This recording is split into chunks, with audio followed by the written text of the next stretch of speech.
Hey guys, it's Maymay, and today we are not doing the twist. I want to talk to you about something that I think is a real common mistake people make, and the reason they don't get very crisp stamped images. Let me show you. I'm going to use my favorite ink pad today. This is my VersaFine Onyx Black. This kind of works with a lot of different ink pads. Matter of fact, I'm going to show you this process and how it works with this pad, and I'm also going to show you with a drier pad like the Distress Oxide. Okay, what do I mean by don't do the twist? Here's the deal. I've seen so many of you guys tell me you're not getting very good, even stamped images.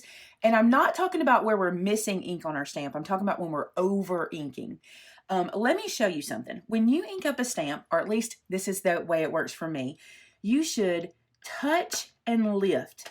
And you're not really squishing into the pad. You're just letting every part of your stamp touch the pad nice and even. Touch and lift, okay? And I want to show you up close what this looks like. Do you see on the side what my ink looks like? It's just resting on the top of the image. That's all that I need. I do not need ink to run down the sides of the lines. That's what causes bubbles and pooling. So watch what this one looks like when I stamp it. So if I press this down, press and lift, look how pretty and even and neat and clean that image is. I'll even bring it up really close for you because I want you to see just how beautiful that turned out. Now let me show you how to really, really make a difference. All right, watch this. If I twist my stamp, I'm twisting it onto my ink pad. A lot of times we think we have to press and twist. Let me see if I can show you. Oh, I picked up some fuzz. Let me see if I can show you the difference. Let's get up close. Look at the difference in those corners and in those edges of how my ink looks. I'm pushing the ink. Let me get my little pointy tool here. I'm pushing the ink onto the edges of the image and creating pooling. Watch what this looks like when we stamp it. Sit it down, press like I did, and lift up. Look at the difference. It's really noticeable.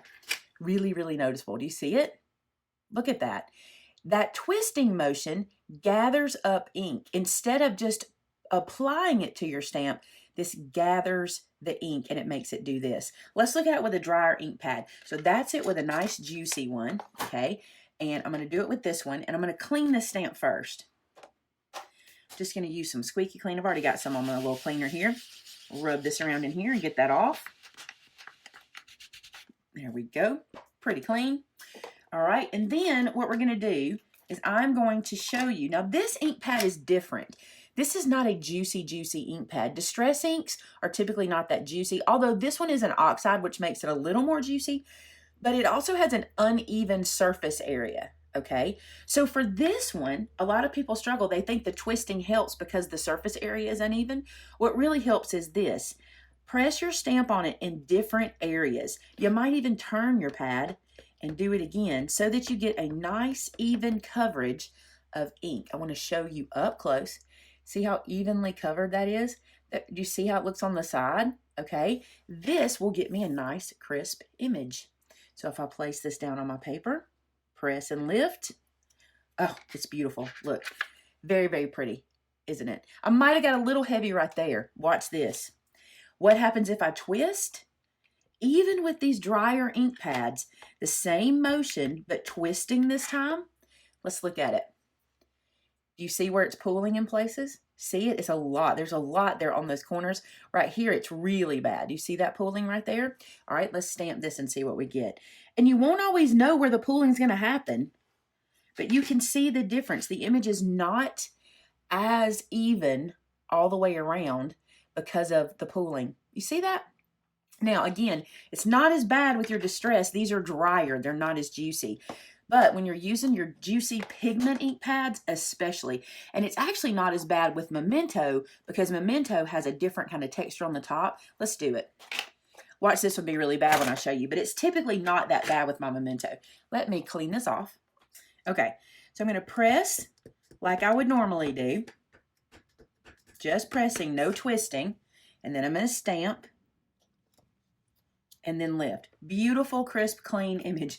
My poor stamp is getting some fuzz on it from all the cleaning I'm having to do to it. Let me get some of that off. Okay. Now I'm going to twist it. So press a little more press and a twist because that's typically what we do when we twist. All right, so I'm twisting, and now let's see the difference.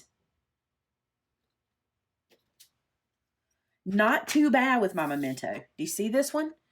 It's really not bad. There may be a little bit of difference here in the middle.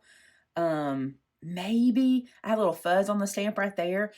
But a juicier ink pad will get you every time. These just aren't quite as juicy. I'm really struggling with getting it to cause a problem. Let's try it again. But that's what I was saying. The drier the ink pad, the less issue you'll have.